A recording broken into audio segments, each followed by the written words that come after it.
Assalamu alaikum and welcome back, sisters. You're watching Women's AM with myself, Hassana, and joining us on the panel today we have Sister Nusrat, Sister Fawzia, and our guest this morning is Sister Aisha Baker.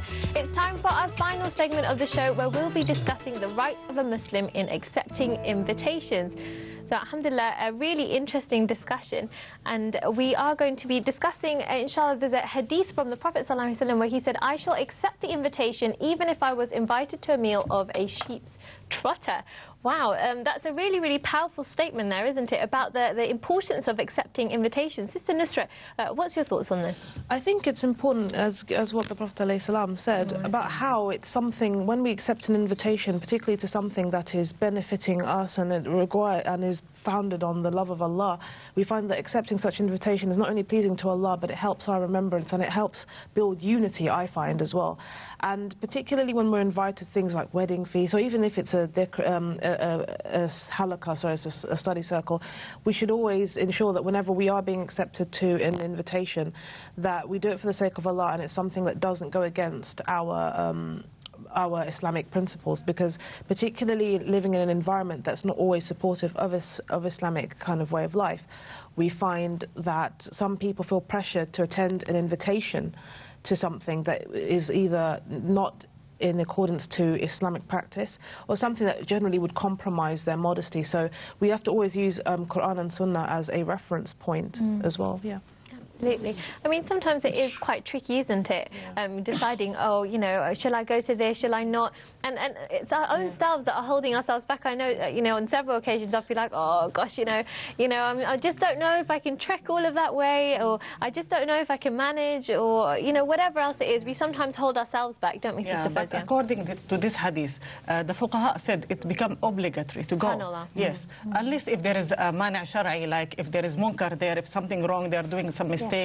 But if the person who is inviting you is a Muslim or a Muslimah, and there is a good occasion like wedding, especially for wedding, and there is no munkar going there, there is nothing against Islam going there, and also there is no reason to let you not to go there, and unless if your husband said no, don't go there, you have to obey your husband, and then the sin will go to your husband because he said not to go with no reason. But if there is no reason to stop you from going, and they are Muslim people, you have to go. It become obligatory in some fuqaha, and some fuqaha said it's mustahab, like it's better to go. So it's not a matter of choice. It become like you are doing good and that you reward for it. Absolutely. Yeah. I think sometimes what can happen is that we can kind of get ourselves up into a little bit of a frenzy when we're inviting people and say, okay, I need to make this, I need to have a whole feast of food, and, you know, the whole table needs to be filled with food. But it's not about that. It's about kind of gathering together, isn't it? And we see that from the hadith of the Prophet ﷺ,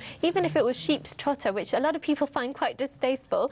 But it's not about that. It's about the fact that you're gathering together. And of course, in that gathering, there does have to be some element of remembering Allah subhanahu wa ta'ala, isn't it, in order to bring barakah into that gathering. Sister Aisha, what's your take on this? I mean, absolutely. For example, if it was a zikr gathering, you know, there's so much blessings in that. And again, there's a hadith which supports this, where it says that there are particular angels that go in search of the circles of zikr. And if it's a wedding, again, there's so much barakah that's transcending.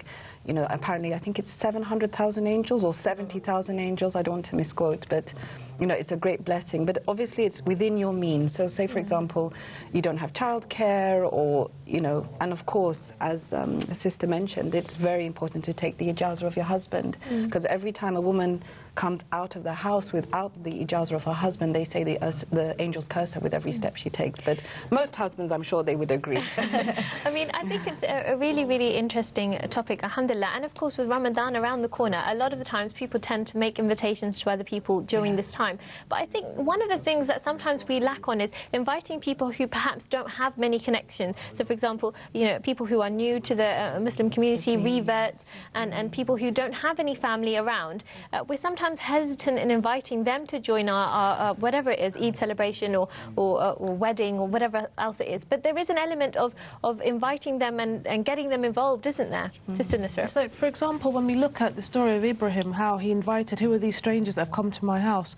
Prophet Ibrahim didn't care whether they were strangers or not. He invited them and he showed that warmth because that warmth is from Islam. So we shouldn't be hesitant, even if we don't know people. I know generally in the society we live in, a very disconnected society, that should, if anything, foster and encourage unity.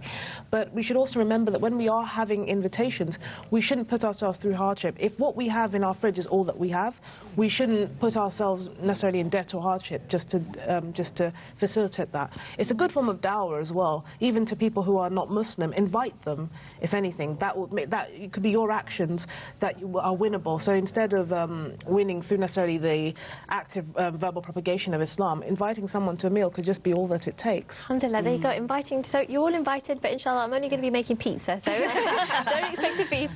A great discussion there, but unfortunately we have come to the end of another show. But of course we're back again tomorrow at 11 a.m. to discuss love in Islam, so please do tune in for that. Before we go, here's another quick reminder of this week's competition.